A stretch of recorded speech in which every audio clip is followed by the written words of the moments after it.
El tema emergencias cardiovasculares y principalmente dedicado a ustedes es una cosa que para mí ya tienen bastante ustedes con estar entrenados para salvar la vida de los ciudadanos de la ciudad de Buenos Aires y cuidarle su seguridad. Pero estas son pequeñas normas básicas para que sepan cómo actuar si están en su actividad profesional y se encuentran repentinamente con que alguien cae delante suyo o los llaman de urgencia y se encuentran con una persona que está desmayada, digamos. Entonces siempre recuerdo que el amigo Crescenti, que es un lujo que tiene la ciudad de Buenos Aires, siempre él daba una serie de pasos a seguir, ¿no? Y como esto se aplicaba a cualquier incidente, él siempre decía, o dice, claro, lo que pasa es que no sé si estoy dando las clases él. ¿Cuántas víctimas hay? Punto número 1. ¿Puedo hacer algo? 2, fundamental. ¿Puedo solo o necesito ayuda? 3. ¿Hay riesgo para la víctima? 4. Pero ahora agregamos un quinto, y más en esta época de pandemia. ¿Hay riesgo para mí? Y entonces siempre dice el doctor Crescenti que si hay riesgo para mí no me tengo que convertir en una víctima más. Si se dan estas pautas y necesito ayuda, entonces tengo que activar el famoso CES de la ciudad de Buenos Aires, que es el sistema de emergencias sanitarias, el famoso 107. Que ustedes, muchachos y chicas, tienen la posibilidad de tener uno de los mejores 107 que existe, por lo menos en Latinoamérica, pero me parece que también si podemos agregar a los yanquis, no sé si son tan buenos. Y como sabrán, creo que ustedes saben más que yo al respecto, hay una aplicación que tienen seguramente en sus teléfonos, que al activarla los comunica directamente con el centro de telemedicina y allí un auxiliar médico casi siempre les pide que enfoquen, que cambien, que muestren acá con la cámara, bla, bla, bla, y les van indicando qué cosas hacer. En fin, yo, en mi experiencia personal, si me encuentro con que alguien se cae, lo primero que hago es, lo agarro de los hombros, lo sacudo suavemente y trato de ver si me responde o no. Señor, señorita, ¿se siente bien? ¿Qué le pasa? Si no responde y está inconsciente, me tengo que fijar en la entrada de aire. Supongo que ayer el oficial Díaz les habrá dado resucitación cardiopulmonar. ¿Se lo diste, Nico, ayer de la clase? Bueno. Supongo que habrán hecho hincapié en que hay una modificación importantísima, porque antes lo primero que se hacía, ni hablemos de mis épocas, 45 años atrás, porque eso ya es prehistoria, pero lo primero que se hacía es lo que se llamaba MES, M-E-S. Mirar, la E era de escuchar y tenías que arrimar tu oreja a la boca del individuo y sentir. Eso hoy absolutamente prohibido porque no sabemos si esta persona tiene o no tiene COVID. Algunos recomiendan que se les dé un espejito, un poquito especial, aunque cualquier espejo sirve, como para arrimárselo a la boca, y si el individuo está respirando, cuando es dudoso, ¿no? Seguramente va a empañarse un poco el espejo, y entonces sabemos si está respirando o no. Pero la Asociación Americana del Corazón, es AHA, American Heart Association, dice, ¿hay alguna duda? Inicien el rescate, la resucitación cardiopulmonar, como si estuvieran seguros que están ante un paro cardíaco. ¿Por qué?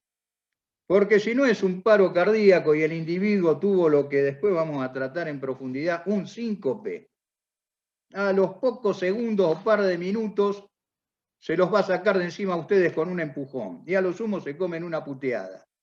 Y si saben hacer las cosas bien, no provocaron ningún daño. Pero si ese individuo está en paro cardíaco, cada minuto que se demora, se pierde un 20% la posibilidad de rescatar su vida. Entonces, de ahí la indicación. ¿Tienen dudas? Se empieza la resucitación cardiopulmonar como si estuvieran totalmente seguros. Esperen que voy a tomar un poco porque ahora de viejo se me seca la boca. Esto se llama xerostomía. Hay una falla en la fabricación de la saliva. Y bueno, ¿qué va a ser? Bueno, muchachos, si tuvieron que activar el CES a través del 107, ya les van a ir dando las indicaciones y enseguida irá una unidad en apoyo. La verdad que es admirable lo que ha hecho Crescente y encima uno tiene que escuchar a algunos salames periodistas que lo critican diciendo que no está dejando escuela, que no deja un sucesor, como si él fuera el que tiene que dejar un sucesor. No, señores, no. Tiene que haber un grupo de profesionales médicos con la inquietud suficiente para tratar de sacarle jugo y aprender de ese maestro, como yo le saqué jugo a mis maestros, a don Pedro Cosio, a don Julio Argentino Berreta, a René Jerónimo Favaloro, etcétera, etcétera, etcétera. Les rompía las bolas permanentemente a preguntas. Y ellos terminaron formándonos. Después que no estuvimos tal vez a la altura de ellos para continuarlo, bueno, es un problema nuestro, la mediocridad que cada uno puede tener o no en sí. Bueno, pasando al tema específico, habiendo ya determinado si esa persona responde o no, si está inconsciente o no, tenemos que empezar a discriminar de qué se trata la historia. En primera instancia, todo aquel que pierde el conocimiento en forma súbita, si voy muy rápido me dicen, porque yo a veces me embalo y pierdo, y como ya estoy medio oxidado para dar charlas, por ahí se me va un poco la mano. Pero la gran mayoría de estos episodios son por un cuadro que se llama síncope, que es la primera emergencia cardiovascular que vamos a considerar. Pero, ¿qué es un síncope? Un síncope es la pérdida brusca de conocimiento y de tono postural ocasionada por una isquemia cerebral transitoria. Y ahora vamos a explicar qué es una isquemia cerebral transitoria. Primero, ¿qué es una isquemia? Una isquemia es la falta, no sé si eso es un tema que ya saben la definición y de qué se trata, díganmelo para seguir adelante, Pero si no les explico, isquemia es una falta brusca, transitoria de oxígeno a cualquier órgano o sistema de la economía del ser humano. Esto puede ser en forma transitoria o definitiva. Por definición, en el síncope es transitorio. Y cuando tratemos el tema del infarto, en el infarto es definitivo. Por eso deberíamos saber que cuando se produce la falta de oxígeno, se produce inicialmente una isquemia. Si persiste por algunos minutos, ya estamos ante una lesión. La lesión es la ruptura de las membranas celulares y la posible salida de las organelas de la célula al espacio intravascular, es decir, al líquido que baña todas las células. Y si esto persiste más en el tiempo, se produce la necrosis. La necrosis es la muerte de la célula. y ya ahí esa célula no tiene recuperación. Esto lo vamos a ver en el infarto, toda esta tríada y esta secuencia. Pero inicialmente en el síncope, por definición, hemos dicho que el síncope es una isquemia cerebral transitoria. Y en la mayoría de los casos, esta isquemia cerebral transitoria se va a recuperar solo en pocos segundos, 30 segundos, o en muy pocos minutos, no más de un par de minutos. Si perdura en el tiempo en las mismas condiciones de absoluta pérdida de conocimiento, ya esto no es un síncope y probablemente sea algo mucho más grave y termina siendo un estado de coma, que tiene distintos grados, pero no es el motivo de esta charla de hoy. Bueno, bien, la gran mayoría de las veces se van a encontrar con un síncope, pero este síncope puede ser algo muy trivial, muy banal, sin importancia, de los cuales ustedes se habrán enterado de muchos casos, o puede ser algo muy grave que en un futuro conduzca a una muerte súbita. Hay toda una clasificación que yo no sé si vale la pena detallarla, pero, por ejemplo, se habla de síncope neurogénico, se habla de síncope situacional. Por ejemplo, hay personas que van a defecar y el esfuerzo de la defecación provoca un estímulo importante vagal y se desmayan. No sé si alguna vez se habrán enterado, pero esto sucede. Sí se habrán enterado de una chica jovencita que se desmaya, el clásico desmayo en realidad es un síncope, por hipotensión brusca. Es otra de las causas del síncope. Entonces vamos yendo, neuromediado, que es lo que están mediados por el sistema nervioso autónomo, a ver, esperen un segundito. No, decime qué es lo que necesitas. No, estoy poniendo lo que estás diciendo. Los tipos de síntomas. Ah, bueno. Entonces, el neuromediado, que es un reflejo, ya hablamos del sistema nervioso autónomo. El síncope vasovagal, y acá se emparenta, porque el sistema nervioso autónomo tiene dos porciones. La porción simpática, que descarga adrenalina, noradrenalina, nosotros para complicar llamamos epinefrina. Es adrenalina, es la misma cosa. Y la noradrenalina es norepinefrina, es la misma cosa. Y el sistema vagal, que manda acetilcolina. Y la acetilcolina es la culpable del síncope. ¿Por qué? Porque provoca vasodilatación cerebral y las arterias dilatadas, no solo en el cerebro, también en todo el organismo. Baja bruscamente la presión y disminuye el aporte de oxígeno al cerebro y la persona pierde el conocimiento en forma transitoria.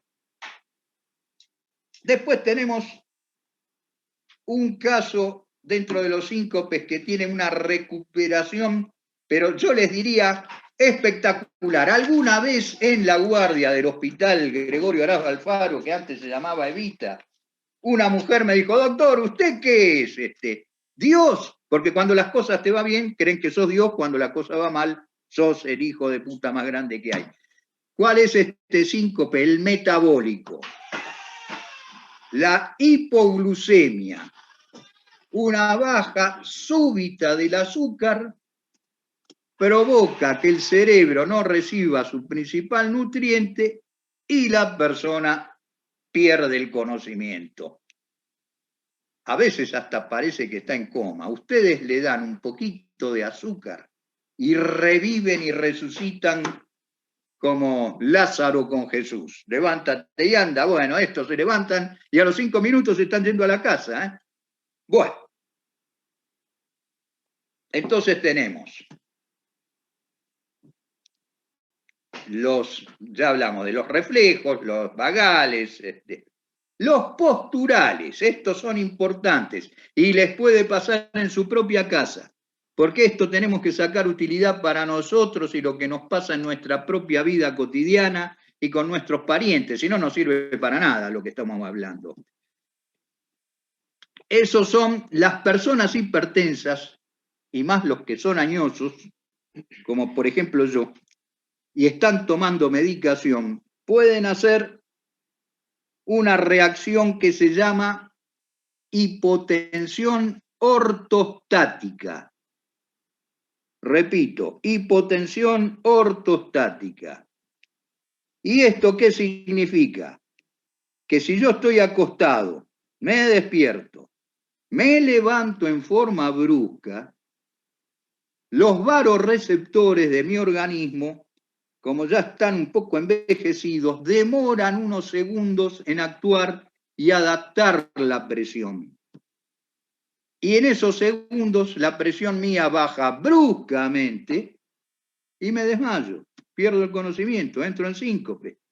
Muy común en los ancianos. Importante para que ustedes, si tienen ancianos en sus casas, familiares, abuelos, padres también algunos. Bueno, no, padres ancianos, ustedes son todos muy jóvenes para tener padres ancianos. Pero eso se llama hipotensión ortostática y provoca un síncope. ¿Y cuál es la gravedad de esto? No es el síncope de todas las cosas que hablamos, es la caída.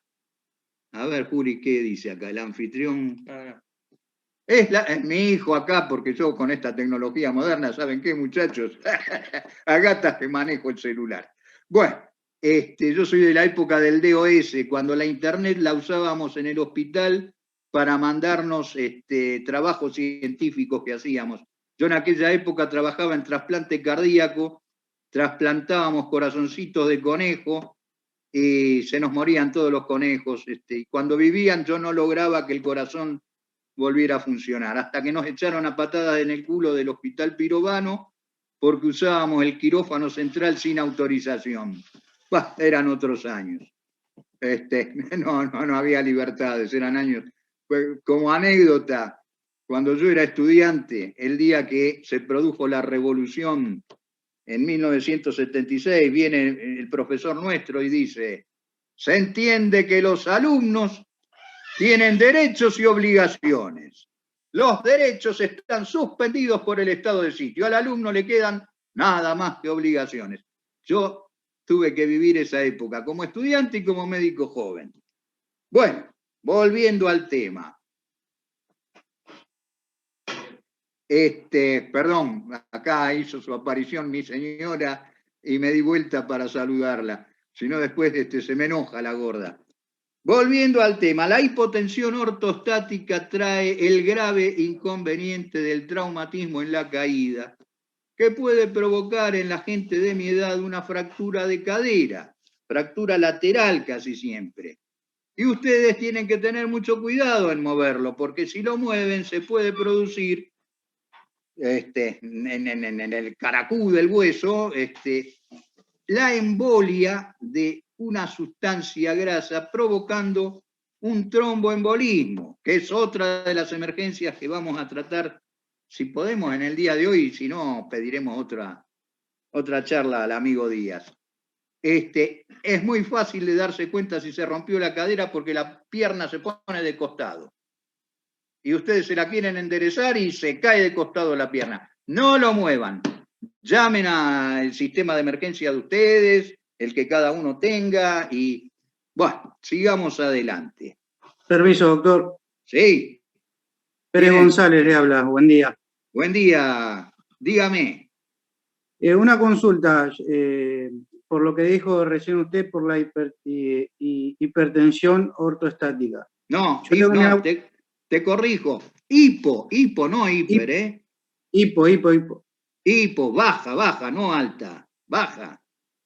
Hipotensión ortostática. Sí. Ejemplo, Sí. Yo tengo a mi abuela que es de avanzada edad y siempre dice que se levanta una silla y se marea. Exacto. La pregunta es, si nosotros esa persona se desvanece o le baja bruscamente la presión y se cae al suelo y, por ejemplo, se le rompe la cadera. En ese momento nosotros nos damos cuenta, como usted dijo, que la pierna se quede para un lado. Nosotros tranquilamente a la persona la dejamos sin mover la cadera, solamente haciéndole RCP, si no sentimos ningún tipo de síntoma. No, te puedo interrumpir. Sí, sí. No vas a necesitar hacerle RCP, porque a los pocos segundos, acordate que estamos hablando de síncope. Y por definición que dimos al inicio, el síncope es una isquemia cerebral transitoria que se recupera solo y sin dejar secuelas al cabo de pocos segundos o a lo sumo 2 minutos. Para cuando vos quieras hacerle RCP a la abuelita ya volvió a tener su pleno conocimiento. Lo único que tenés que hacerle, Emanuel sos, ¿no? Sí.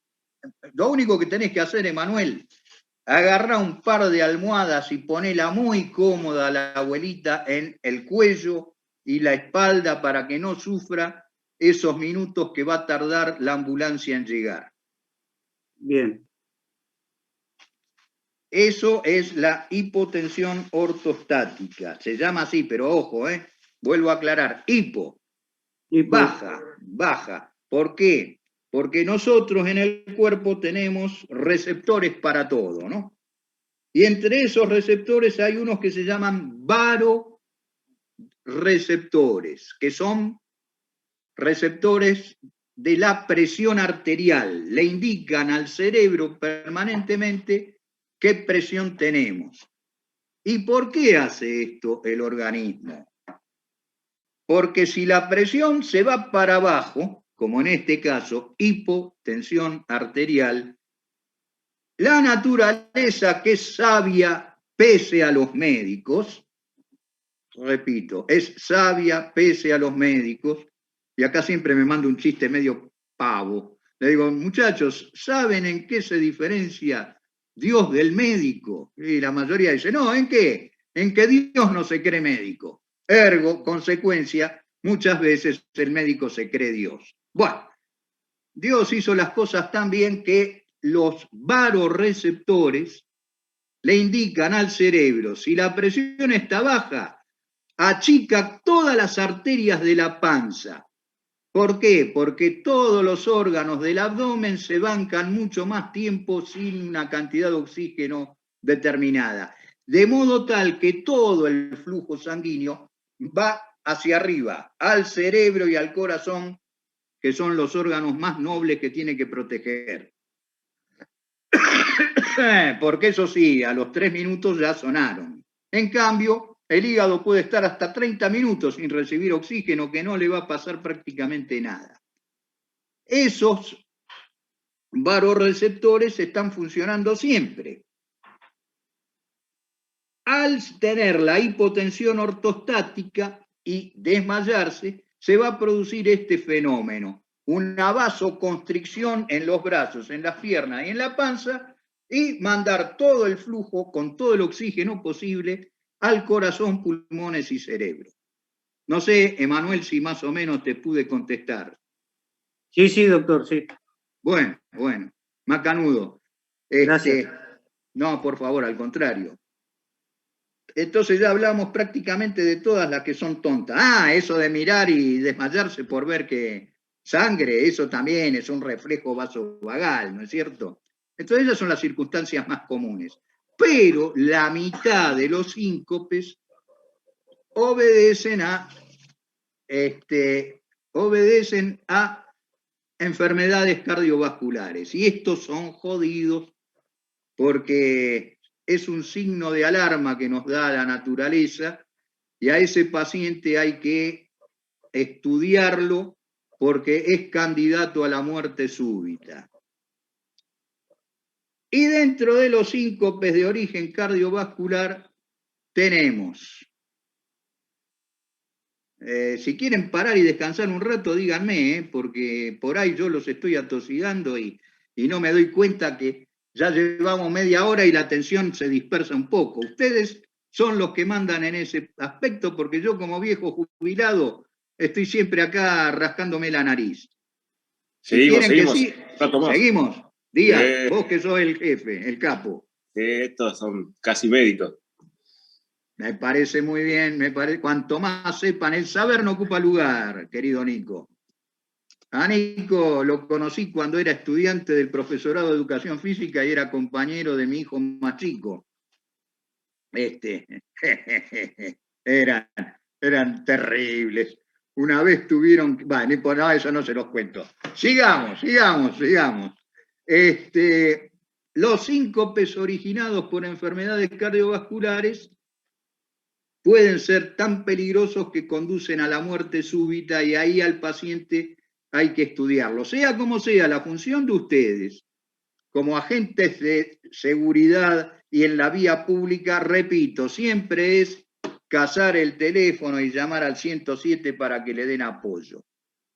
Y los que son de origen cardiovascular tenemos, primero, el infarto, el rey de las muertes en Argentina. Ya lo vamos a tratar un poco más adelante. Segundo, el accidente cerebrovascular, la famosa hemiplegia. También es uno de los grandes causantes de muerte en nuestro país. Tercero, y acá esto yo creo que no lo han escuchado nunca, una arritmia rápida, salvo vos, Nico, vos sí la escuchaste porque tu abuelita la padeció, que se llama fibrilación auricular, donde el corazón, las aurículas se enloquecen y entran a disparar latidos, estímulos eléctricos a más de 300 por minuto. Por suerte, el sistema eléctrico del corazón tiene más abajo un nódulo que frena y deja pasar 100 y pico de latidos por minuto en forma irregular. Y entonces ahí se produce el desmayo, el síncope, por una alta frecuencia cardíaca. Para todo esto yo tendría que explicarles, voy a parar un minuto con esto para explicarles algo. A ver cómo se los explico. Cuando el corazón bombea, el corazón es una bomba, como si fuera un sistema hidráulico. Ustedes, si viven en el primer piso y no les sube el agua porque AISA no tiene buena presión, habrán puesto un tanque abajo que se llena con una chupadora, una centrífuga, que les manda el agua arriba del tanque si viven en el primer piso o segundo piso. ¿Sí? Esa centrífuga es una bomba aspirante impelente, chupo largo. El corazón es exactamente lo mismo. Es una bomba aspirante, impelente, larga, que aspira. Y aspira todo el retorno venoso, la sangre que ya en el cuerpo repartió todo su oxígeno, llega al corazón a través de dos grandes venas, que son la vena cava superior y la vena cava inferior. Eso hace que la sangre llegue a la aurícula del corazón, la aurícula derecha, de ahí pasa al ventrículo derecho. Con cada latido, el ventrículo derecho a través de la arteria pulmonar se la manda a los pulmones a que vaya a buscar oxígeno, vuelve la sangre con oxígeno a la aurícula izquierda a través de, acá en vez de ser venas, vuelve, parece mentira, es el único lugar en el cuerpo donde vuelve a través de arterias, pero no importa. De ahí va al ventrículo izquierdo y el ventrículo izquierdo la bombea y a través de la gran arteria aorta se va para todos lados. ¿Por qué les estoy explicando esto? Porque para que se llene el corazón y poder vaciarse después adecuadamente, necesita un tiempo. Si al corazón no le damos ese tiempo, porque empieza a latir, taca, taca, taca, taca, taca, taca, ¿cómo cuernos hace para llenarse? Eso significa que baja el volumen, se llama volumen minuto. ¿Por qué? Porque no tuvo tiempo de llenarse con la sangre con oxígeno. No sé si me van siguiendo, si no párenme, porque yo por ahí me embalo y no me doy cuenta. Eso significa que no tiene tiempo de llenarse de la sangre con oxígeno y si se llena menos, va a alargar menos. Por cada latido, un ser humano común de 70, 80 kilos de peso, más o menos expulsa 70 mililitros de sangre con oxígeno.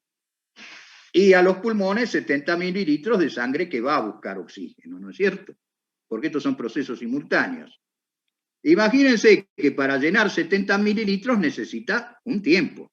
Si yo no le doy tiempo porque está latiendo el corazón a más de 120 latidos por minuto, entonces es mucho menos de 70 mililitros lo que va a expulsar a través de la arteria aorta para que llegue al cerebro, entre tantas cosas.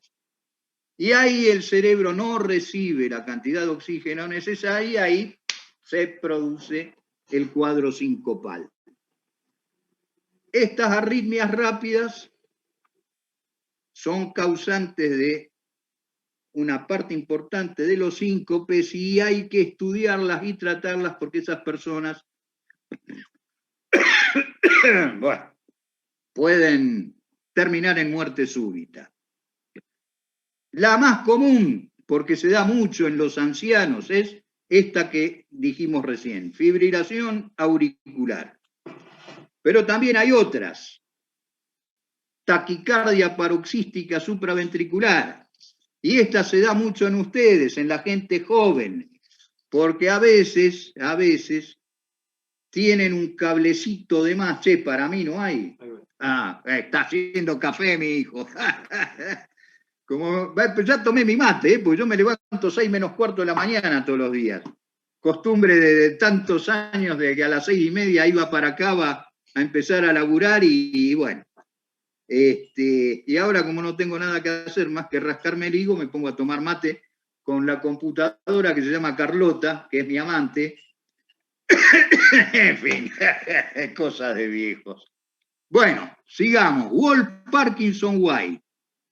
Es un cablecito de más que tiene el corazón y que provoca que el estímulo eléctrico reingrese y haga un rulo. La electricidad se va para abajo, el corazón late y se contrae. La misma electricidad vuelve para arriba y vuelve a estimularlo. Y provoca estos cuadros que se llaman taquicardia paroxística, que pueden conducir al síncope de la gente joven, porque la mayoría de los que los padecen son gente joven. Gracias, hijo. Está escribiendo algo, así que espero a que termine de escribir. El síndrome de Wolff-Parkinson-White, si ustedes lo detectan, el paciente llega vivo al hospital, es muy fácil de tratar. Hoy en día se hace ablación con radiofrecuencia a través de un cateterismo, que ahora es fácil hacer un cateterismo. Cuando yo me inicié era un poquito complicado, ¿no? Bueno, sigamos. Entonces estábamos con las arritmias rápidas, la fibrilación auricular, el síndrome de Wolff-Parkinson-White con las taquicardias paroxísticas, y ahora vienen las arritmias lentas, donde ya el síncope se produce porque el corazón late muy despacio. Y esto también es muy común en la gente mayor o en los hipertensos que reciben determinado tipo de medicamentos. En la gente mayor se da con frecuencia, se llama síndrome del nódulo sinusal.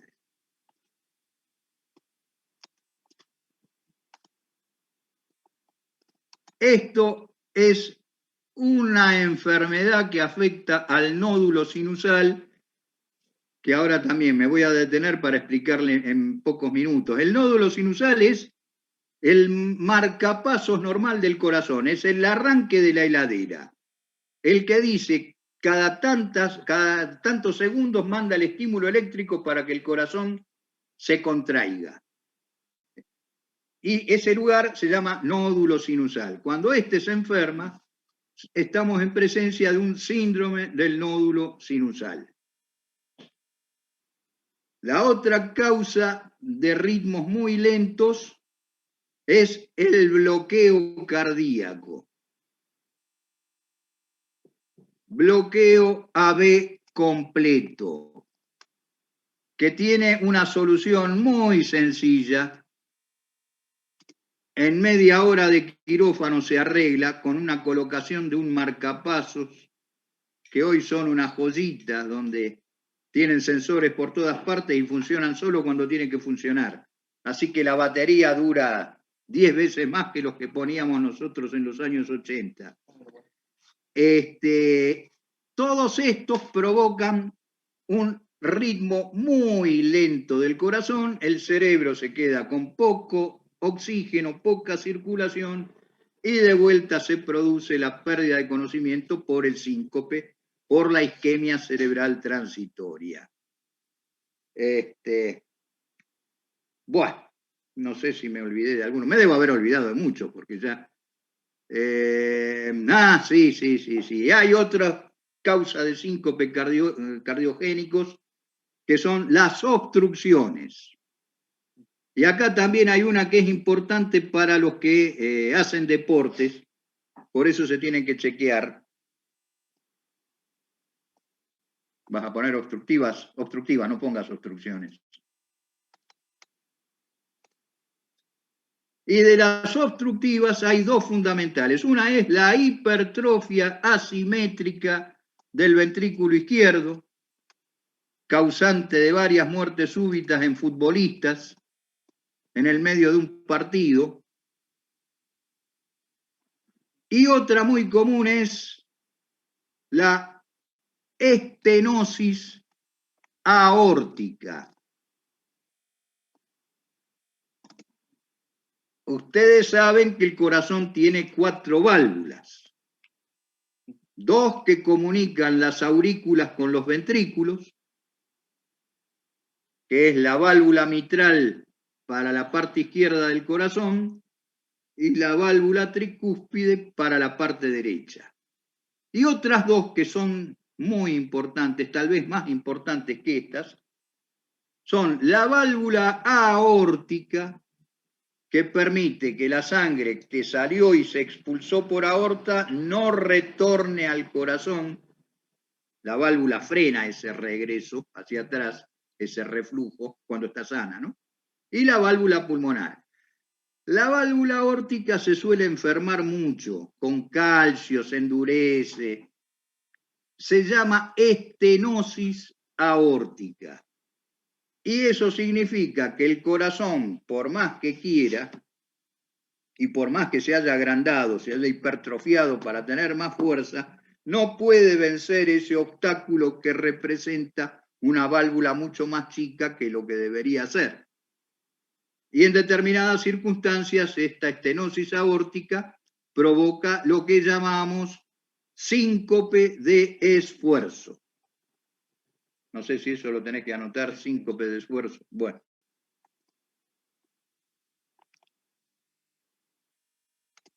En realidad la estenosis aórtica provoca 3 cosas: ángor de esfuerzo, disnea de esfuerzo y síncope de esfuerzo. Pero bueno, en el caso nuestro lo importante acá es el síncope.